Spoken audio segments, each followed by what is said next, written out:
Hola, soy Gloria Estela Mejía. Qué bueno encontrarme aquí de nuevo con ustedes.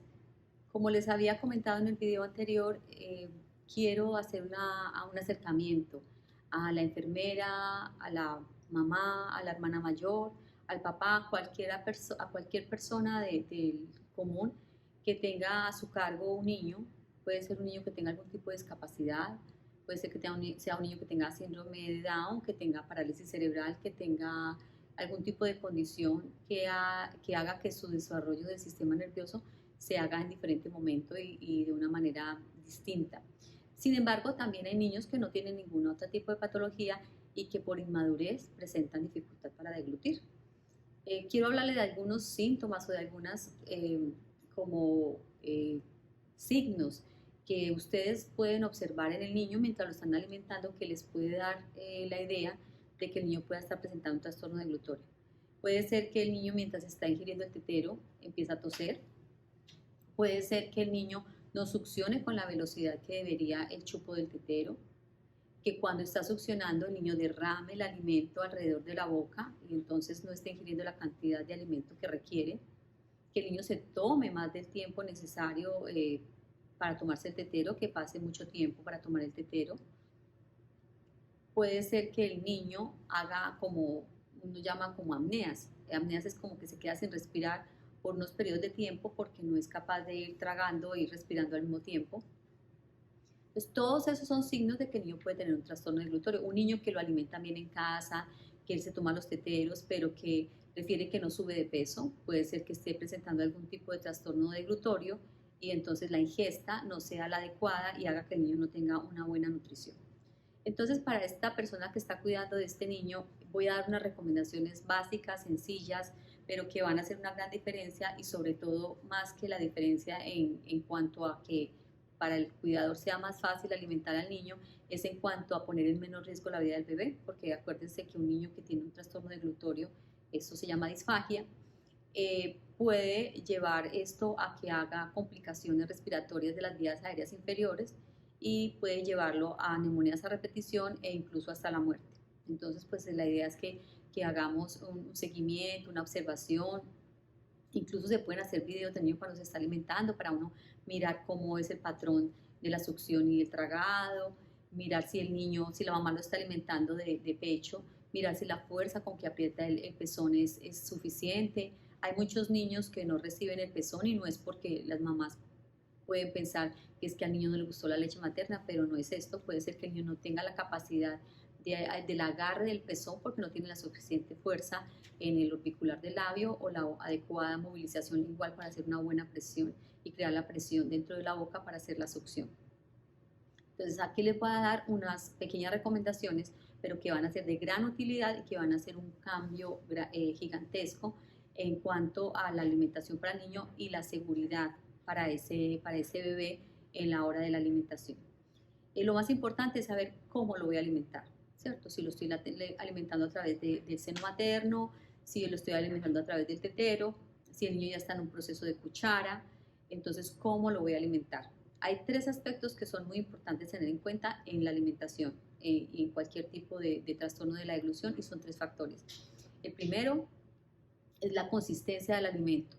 ¿Sí? Tú puedes ver que de pronto el niño se ahoga con agua. Hay niños que toman agua y a ratico tú lo sientes tosiendo, pues eso también le pasa a los adultos, pero en este caso que estamos hablando de la población infantil, que de pronto tú le das un tetero y el niño, un tetero normal de leche o de una papilla o de lo que sea, y el niño no tose, pero cuando le das el teterito con el agua de manzana o algo, el niño inmediatamente empieza a toser. Entonces eso te tiene que dar una idea de que puede ser que el niño esté haciendo un trastorno deglutorio o está haciendo aspiraciones de agua. No lo hace con la leche, no lo hace con la compota, no lo hace con el jugo, pero con el agua sí. Entonces es muy importante mirar la consistencia del alimento. Es más fácil tener una broncoaspiración con un alimento claro, con un líquido claro, con agua, con un líquido de una consistencia muy clara, similar a la del agua. Menos difícil es con consistencias más espesas.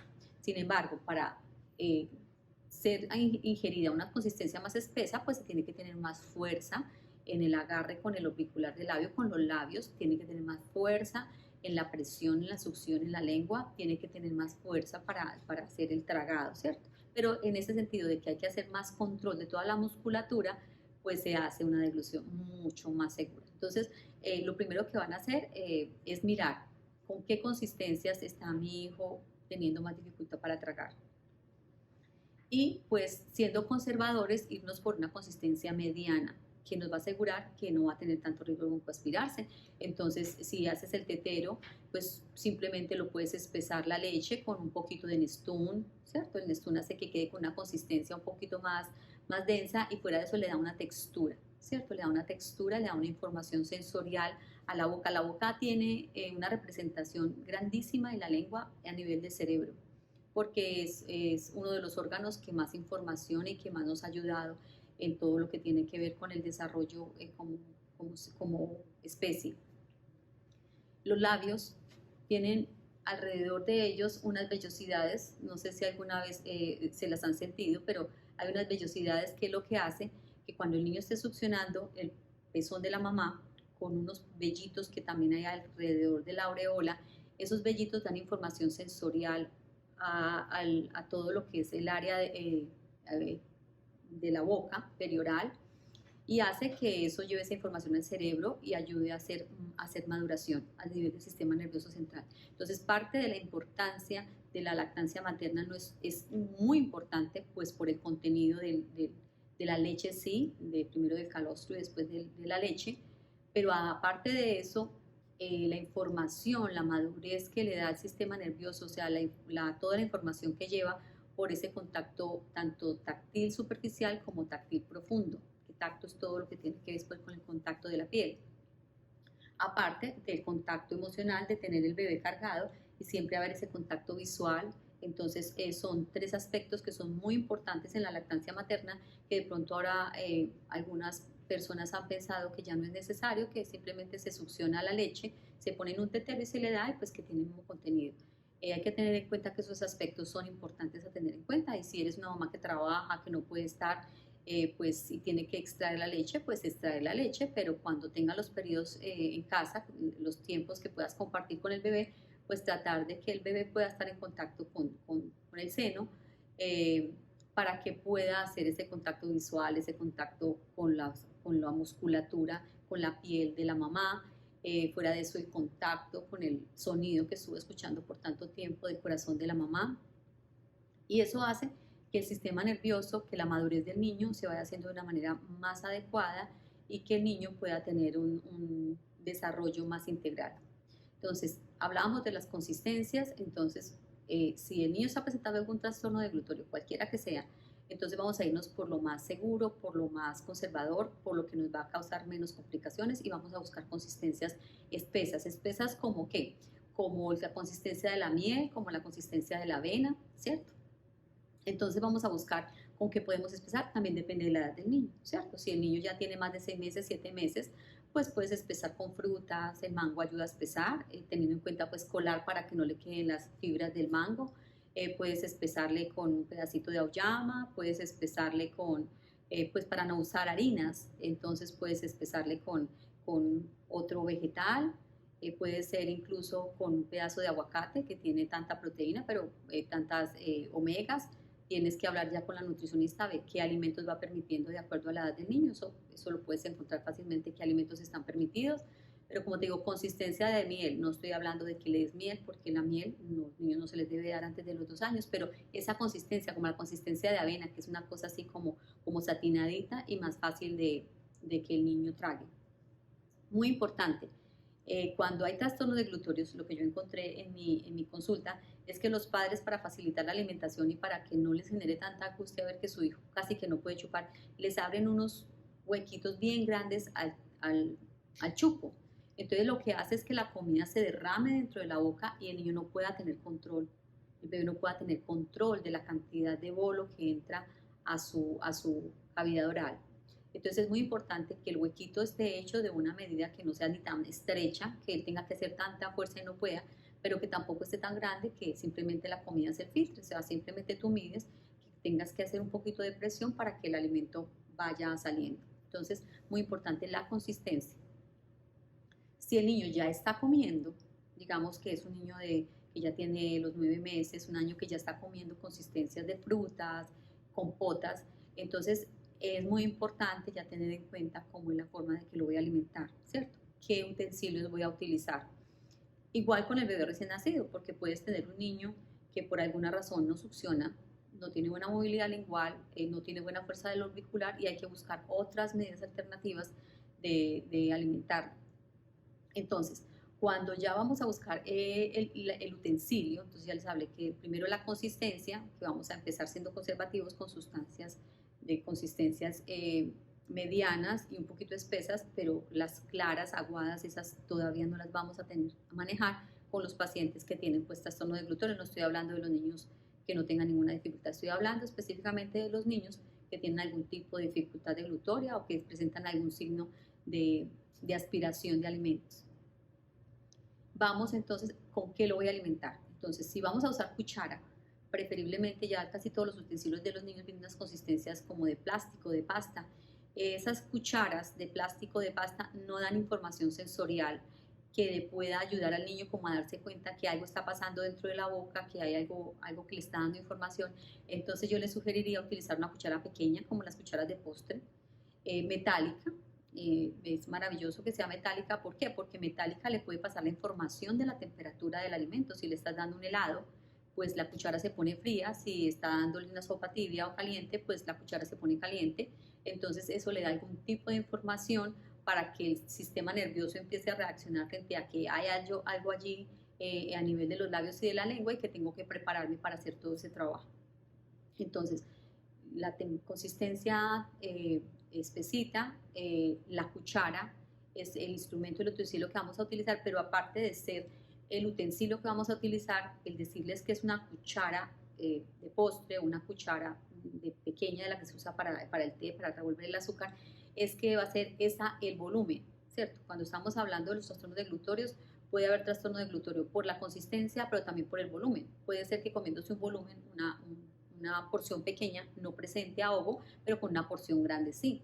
Entonces, el alimentarlo con una cuchara pequeña, tipo postre, va a darnos la posibilidad de darle siempre la misma cantidad de bolo. Entonces, eso nos va a permitir que sea más seguro para el niño porque ya esa cantidad que tú pones dentro de la boca del niño, ya el niño va a ser capaz de manejarla mucho más fácil que si es con una cuchara más grande o que si es con una cuchara plástica que no le está dando ninguna información sensorial. Entonces, bien importante tener en cuenta una cuchara metálica pequeña para que la cantidad no sea siempre la misma, ¿cierto?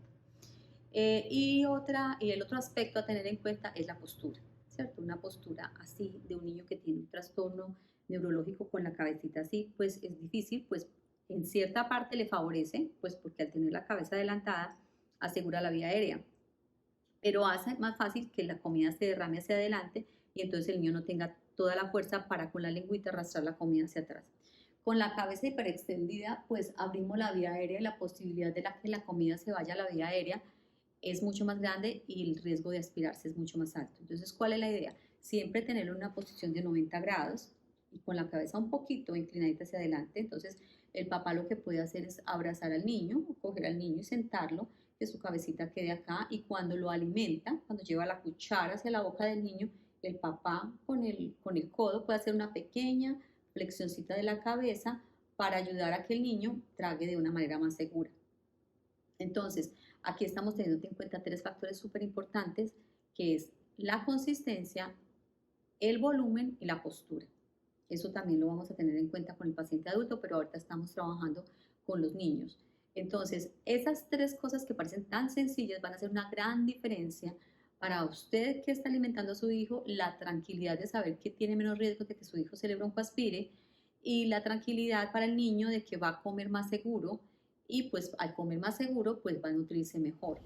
Importante, cuando vamos a empezar a hacer la alimentación, cuando estamos haciendo pues esto ya de una manera como muy estructurada, que es lo que quisiera que alguno de ustedes pudiera hacer y de pronto después me contaran su experiencia, que todo esto que se hace en una consulta, en una clínica, que ya no lo podemos hacer en este momento, usted desde su casa pueda realizarlo y pueda usted sentirse feliz y comprometido de saber que usted está haciendo parte de ese proceso de rehabilitación de su hijo, de su amigo, de su cuidador, de la persona que sea la que esté haciendo este trabajo, que se sienta parte de este proceso y que al mismo tiempo esté permitiendo que ese niño no tenga complicaciones, que pueda hacer que su sistema nervioso madure de una mejor manera, que vayan a evitar hospitalizaciones innecesarias, que vayan a evitar traqueostomías, porque muchos de estos niños, después de unas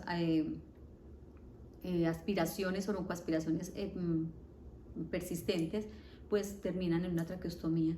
Entonces la idea es que tratemos de hacer la vida más llevadera para estos niños, evitar las menores complicaciones posibles y pues de ser posible que los niños no tengan que perder la vida o tener daños neurológicos por estas broncoaspiraciones. Entonces, como les decía, la postura es supremamente importante durante la ingesta, pero también después de la ingesta. O sea, no puedes permitir que después de que le diste el alimento al niño vayan a acostarlo y el niño vaya a estar en una posición derecha.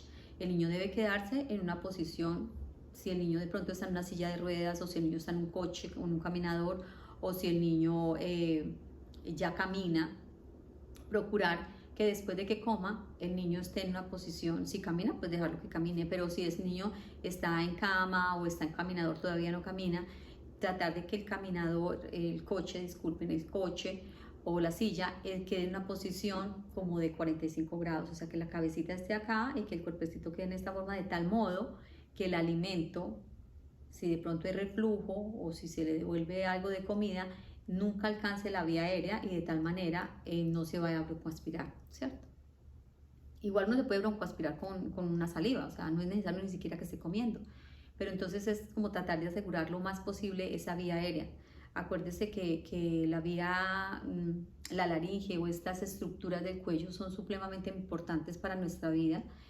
Allí están pues las cuerdas vocales, que tienen una función muy importante, pero de las más importantes es que se abre y se cierra para que el aire llegue a los pulmones, y pues si no pudiéramos respirar sería incompatible con la vida. Pero otra muy importante es que sirve como de sello para que cuando hacemos el acto de deglutir, de tragar, cuando yo hablo de deglutir me estoy refiriendo a tragar. Entonces cuando vamos a tragar, ellas lo que hacen es cerrar la vía aérea, protegerla para que la comida no ingrese allí y se pueda ir a la parte de atrás, que es donde está el esófago, y seguir su rumbo hacia el estómago. Entonces esa otra parte es supremamente importante. Y la tercera, pues que cuando fonamos y el aire viene de los pulmones, pues ellas vibran y producen la voz. Entonces estas estructuras del cuello son supremamente importantes, por lo cual es necesario entrenarlas. Cuando el niño no esté comiendo, importante trabajarle fortalecimiento del cuello con ejercicios suaves, de llevar la cabeza a un lado y al otro. Y si el bebé está muy pequeño y no queremos manipularlo, simplemente con estímulos visuales de luz, que él siga una lámpara, una linterna, para que él busque y vaya a la derecha, vaya a la izquierda, arriba, abajo, atrás, para que él vaya haciendo un fortalecimiento del cuello, porque ese fortalecimiento del cuello es clave para el trabajo de los trastornos deglutorios y para, sobre todo, asegurar el cierre de la vía aérea durante el proceso de la ingesta. Bueno, espero que estas pequeñas recomendaciones les sirvan y me dejan saber qué inquietudes tienen, y espero que sea de ayuda para ustedes, para que se sientan más tranquilos al alimentar a sus hijos y a sus bebés, y que los niños puedan tener una alimentación más segura y por lo tanto puedan estar más nutridos, con mejor nutrición y con una vida más sana. Nos vemos en una próxima ocasión para que continuemos hablando de los trastornos deglutorios. Hasta luego.